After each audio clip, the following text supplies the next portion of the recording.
Hai, Assalamualaikum warahmatullahi wabarakatuh. Perkenalkan, nama saya Anissa Wakila dari jurusan Akidah dan Filsafat Islam, kelas AFIB 2 dengan nomor NIM 20040401638. Pada ujian Filsafat Barat dan Kontemporer kali ini, Ibu Wawai memberikan kami para mahasiswanya beberapa tema nih teman-teman, untuk kita pilih tentunya.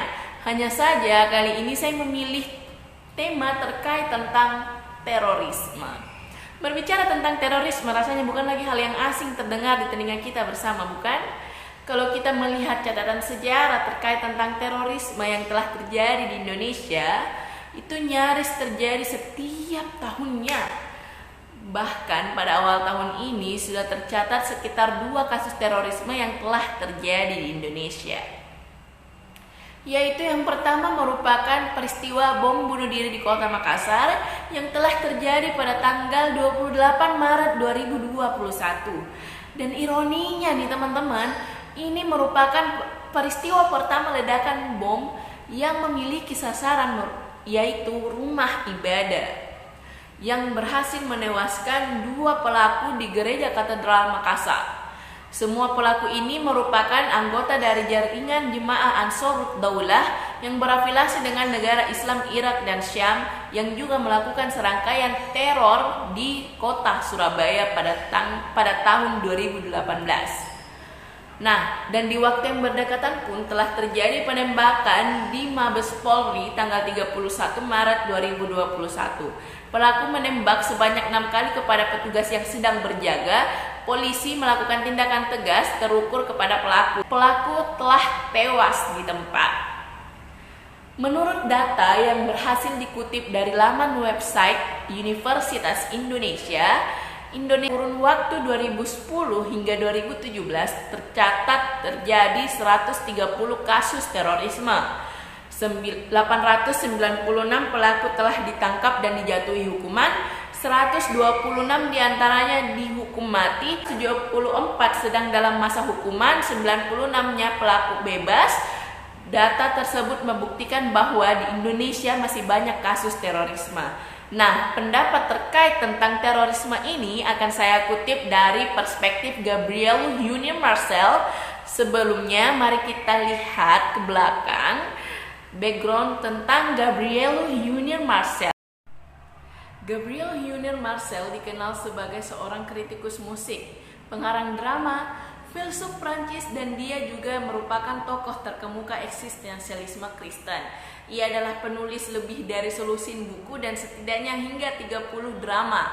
Karya-karyanya berfokus pada pergumulan individu modern dalam suatu masyarakat yang tidak manusiawi secara teknologi. Karya-karyanya awalnya ini memperlihatkan ketertarikan si Gabriel pada idealisme, sebelum kemudian hari dia mulai menunjukkan ketertarikannya kepada eksistensial. Kendati sering dipandang sebagai tokoh eksistensialis Prancis yang pertama, ia kemudian melepaskan diri dari figur seperti Jean-Paul Sartre, serta memilih istilah filsafat eksistensi untuk mendefinisikan buah pemikirannya.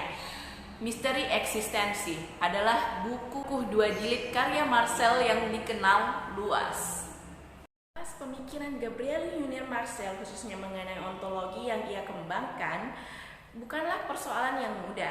Hal tersebut sangatlah sulit untuk dilakukan karena filsafat yang ia kembangkan ini tidaklah sistematis, menimbulkan kesulitan tersendiri ketika mencoba untuk melakukan klasifikasi atas buah pemikirannya.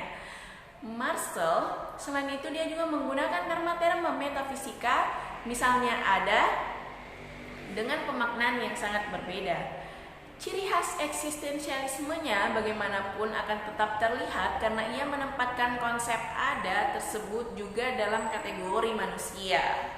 Berkaitan dengan analisis atas perilaku terorisme di Indonesia, bisa disimpulkan bahwa aksi terorisme khususnya yang dilakukan dengan bom bunuh diri adalah perilaku yang secara ontologis merupakan bagian dari upaya yang dipilih manusia untuk mencapai konsep ada, yang juga menyangkut pertemuan antara aku dan engkau.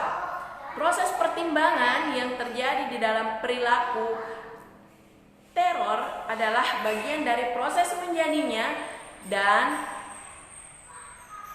Kesemuanya itu dapat dijelaskan dalam perspektif filsafat eksistensialisme Gabriel Marcel.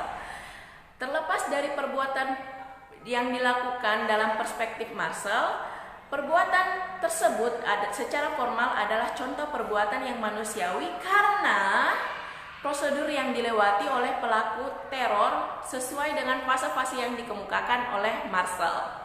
Untuk menuju kepada meski mungkin perbuatannya ini merupakan perbuatan biadab ya teman-teman, namun dilihat dari sisi formal, keputusan yang ia pilih, pelaku teror adalah pelaku yang mencapai konsep ada karena ia menemukan kehadiran engkau di dalam keputusan yang ia ambil.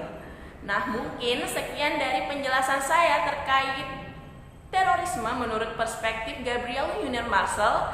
Apabila ada yang ingin ditanyakan atau kurang jelas, mungkin bisa kita diskusikan di kolom komentar. Sekian dan terima kasih. Wassalamualaikum warahmatullahi wabarakatuh.